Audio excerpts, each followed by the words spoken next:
ദിവ്യകാരുണ്യ ഈശോയിൽ ഏറ്റവും സ്നേഹമുള്ളവരെ, പ്രേക്ഷിത കമ്മ്യൂണിക്കേഷൻസിൻ്റെ വചനവിരുന്നിലേക്ക് ഏവർക്കും സ്വാഗതം. വിദ്യാലയത്തിലേക്ക് വിനോദയാത്രയ്ക്കായി വന്നു ചേർന്നിരുന്ന വാഹനങ്ങളിൽ ഒന്നിലെ വചനം കുട്ടികൾക്ക് ഏറ്റവും ആവേശം ജനിപ്പിക്കുന്നതായിരുന്നു. ആ വചനം ഇപ്രകാരമായിരുന്നു: I don't like silence, I like violence.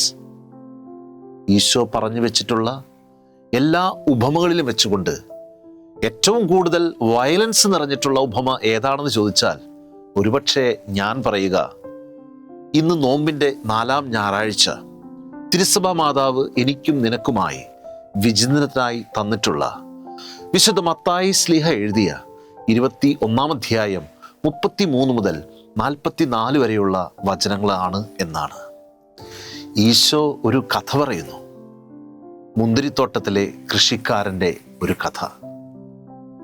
തൻ്റെ സമ്പാദ്യമെല്ലാം എടുത്തുകൊണ്ട് അദ്ദേഹം ഒരു തോട്ടം വാങ്ങുകയാണ്. അതിലേറ്റവും കഷ്ടം നിറഞ്ഞ ഒരു ജോലി എന്താണെന്ന് ചോദിച്ചാൽ മുന്തിരിവള്ളി നട്ടുപിടിപ്പിക്കുക എന്നുള്ളതാണ്.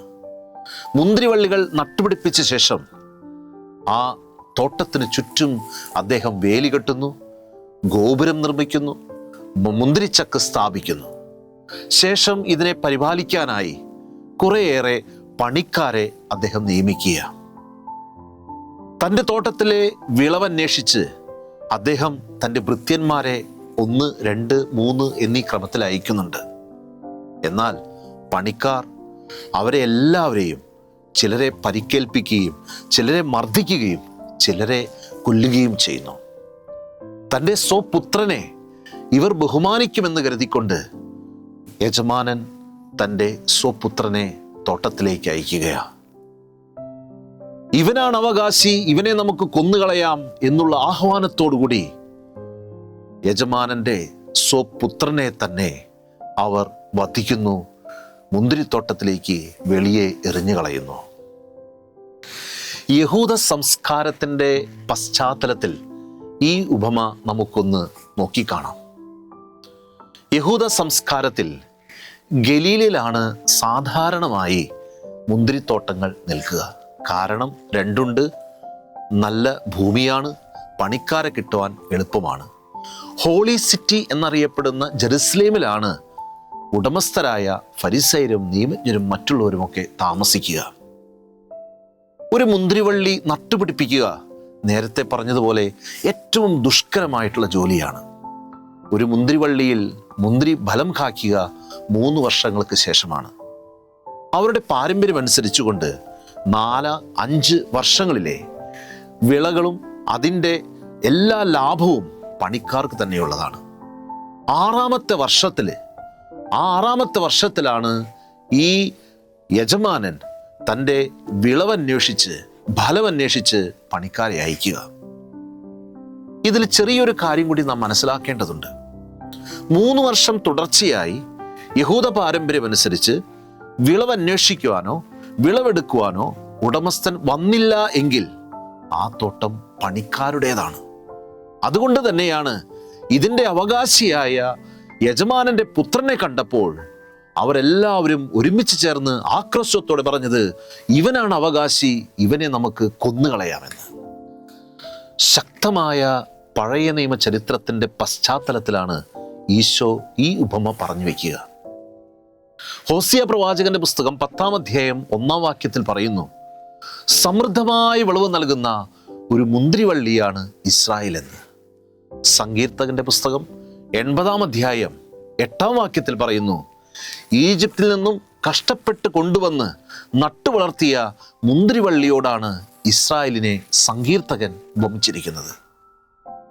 എന്നാൽ ഇവിടെ ഏറ്റവും സ്വാധീനം ചെലുത്തിയിട്ടുള്ള വചനഭാഗം യെശയ്യാ പ്രവാചകന്റെ പുസ്തകം 5-ാം അധ്യായം 1 മുതൽ 5 വരെ പറയുന്ന മുന്തിരിത്തോട്ടത്തിലെ ഫലങ്ങൾ ശേഖരിക്കുവാനായി കടന്നു വരുന്ന ഒരു യജമാനന്റെ കഥയാണ്. മുന്തിരിത്തോട്ടത്തിലെ ഫലങ്ങൾ ശേഖരിക്കുവാനായി കടന്നു വന്ന യജമാനൻ കാണുന്നത് കാട്ടുമുന്തിരി ഫലങ്ങളാണ്. എത്രമാത്രം വേദനയായിരിക്കും അദ്ദേഹത്തിന് ഉണ്ടായിട്ടുള്ളത്.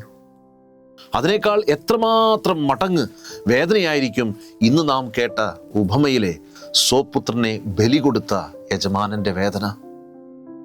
പഴയ നിയമ ചരിത്രത്തിൽ എവിടെ എടുത്തു നോക്കിക്കഴിഞ്ഞാലും യഹൂദർ പലപ്പോഴായി വന്നിട്ടുള്ള പ്രവാചകന്മാരെ കല്ലെറിയുകയും ചിലരെ പഴിക്കുകയും ചിലരെ മർദ്ദിക്കുകയും ചിലരെ കൊന്നുകളയുകയും ചെയ്തിട്ടുണ്ട്. ഇതേ സമാനമായ രീതിയിൽ തന്നെയാണ് ഈശോയോട് അവർ നേരിട്ടിരുന്നതും ഈശോയോട് അവർ പ്രവർത്തിച്ചിരുന്നതും.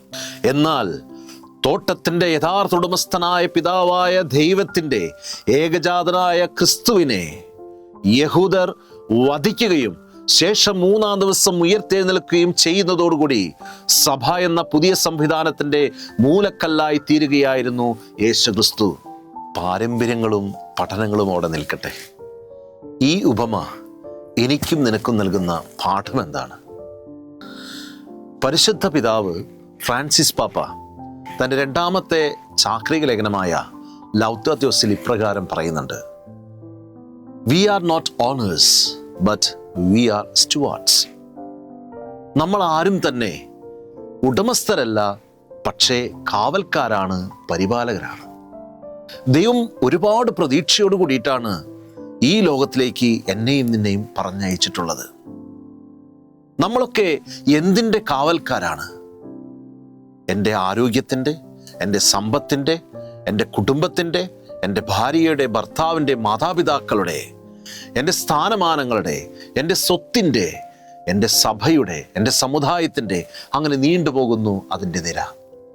യുവതിയുവാക്കളുടെ ഇടയിൽ പ്രശ്നങ്ങളും പ്രതിസന്ധികളും കടന്നു വരുമ്പോൾ അവർ മദ്യത്തിനും മയക്കുമരുന്നിനും, എല്ലാവരുമില്ല ചിലരെങ്കിലൊക്കെ അടിമയായി മാറുന്നു. ഈ അടുത്തിടെ നമ്മളുടെ കേരളത്തിലെ ഒരു പൊളിറ്റീഷ്യൻ പറഞ്ഞത് പ്രകാരമാണ്, ഈ ഒരു കഴിഞ്ഞ മാസത്തിൽ മദ്യത്തിനും മയക്കുമരുന്നിനും അടിമപ്പെട്ട് മരണപ്പെട്ടിരുന്നവർ 40-ന് മേലെയാണ് എന്നാണ്.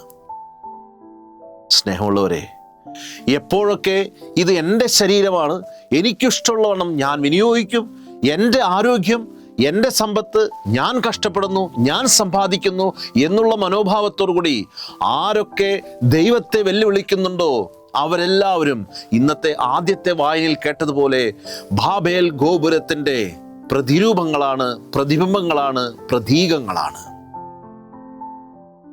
സമ്പത്തും പ്രശസ്തിയും കൂടിയാൽ മാത്രമേ എനിക്ക് വില ലഭിക്കൂ എന്ന് പറയുന്ന അധികാരവർഗത്തിലുള്ളവരായിക്കോട്ടെ, സഹപ്രവർത്തകരായിക്കോട്ടെ, ഗുരുവായിക്കോട്ടെ, ശിഷ്യനായിക്കോട്ടെ, ആർക്കും അവരെ തന്നെ വിളിക്കാവുന്ന പേരാണ് ഞാൻ ഒരു ബാബേൽ ഗോപുരമാണ് എന്ന്.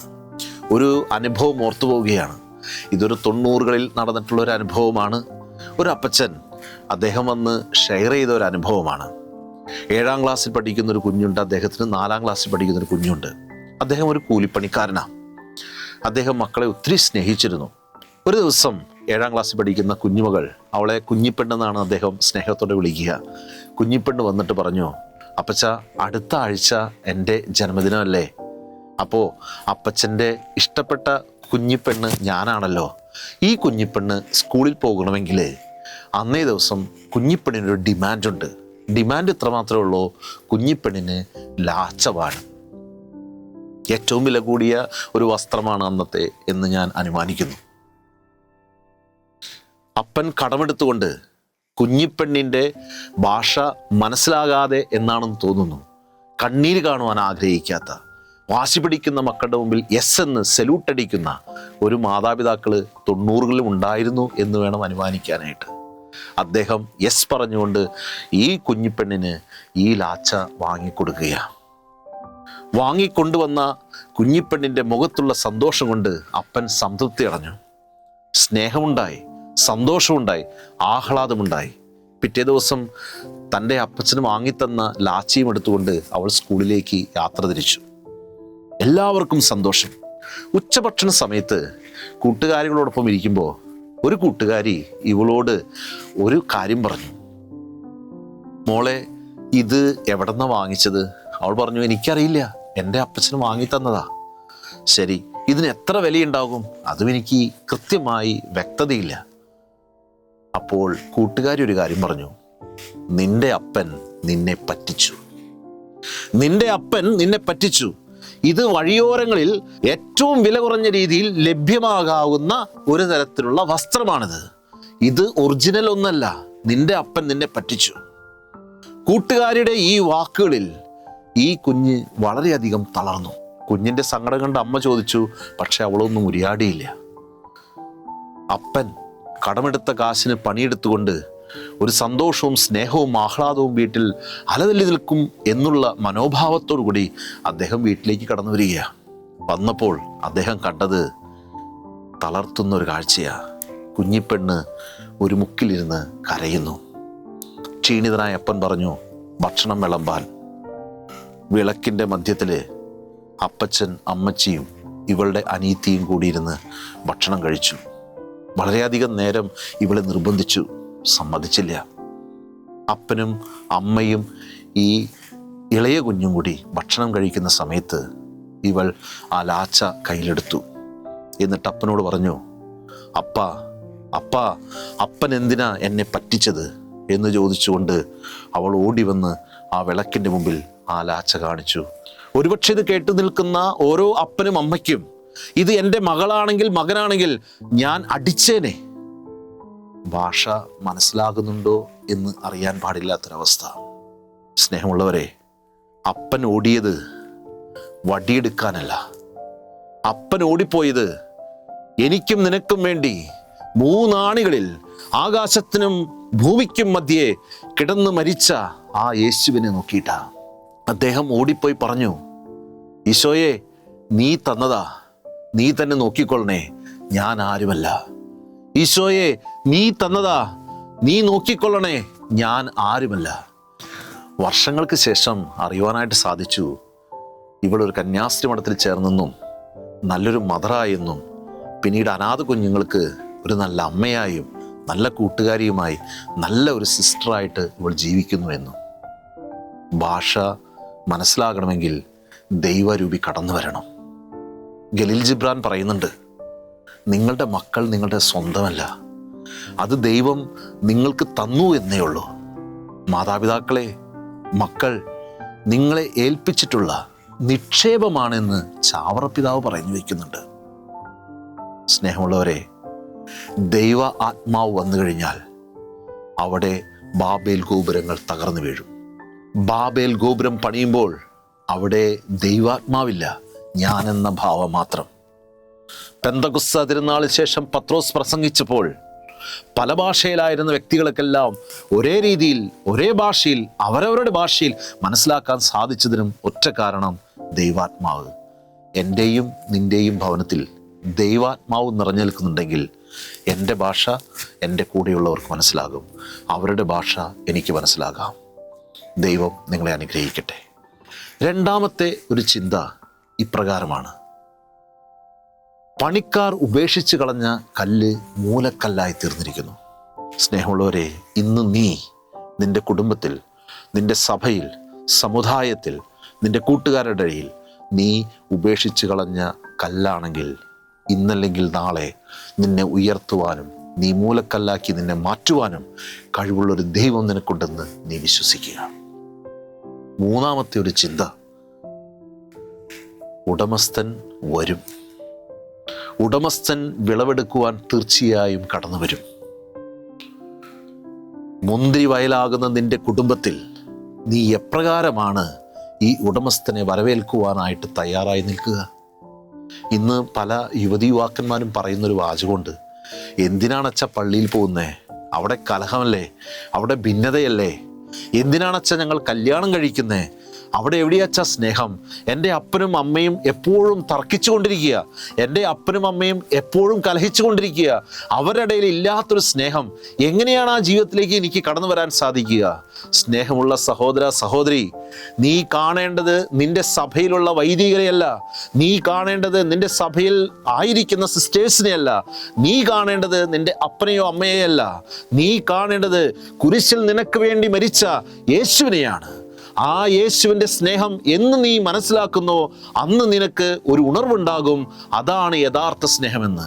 ആ ഉണർവുള്ള സ്നേഹം നിനക്ക് മനസ്സിലാക്കണമെങ്കിൽ നീ മൗനമായിരിക്കുക. നീ മൗനമായ ആ ദൈവത്തെ ധ്യാനിക്കുക. ആ ദൈവം നിനക്ക് പഠിപ്പിച്ചു തരും, പറഞ്ഞു തരും നിന്റെ ജീവിതത്തിലൂടെ ഞാൻ ആരാണെന്നും ദൈവം ആരാണെന്നും സ്നേഹം എന്താണെന്നും. അതിനുവേണ്ടി നീ മൗനമായിരിക്കുക. നിന്നിലുള്ള വയലൻസും നിന്നുള്ള വ്യഗ്രതകളും നിന്നുള്ള പ്രതിസന്ധികളും ആ ദൈവത്തിന് മുമ്പിൽ എടുത്തു വെച്ചുകൊണ്ട് മൗനമായി ആയിരിക്കുവാനായിട്ട് ഈ 4-ാം ഞായറിൽ ദൈവം വിളിക്കുന്നു.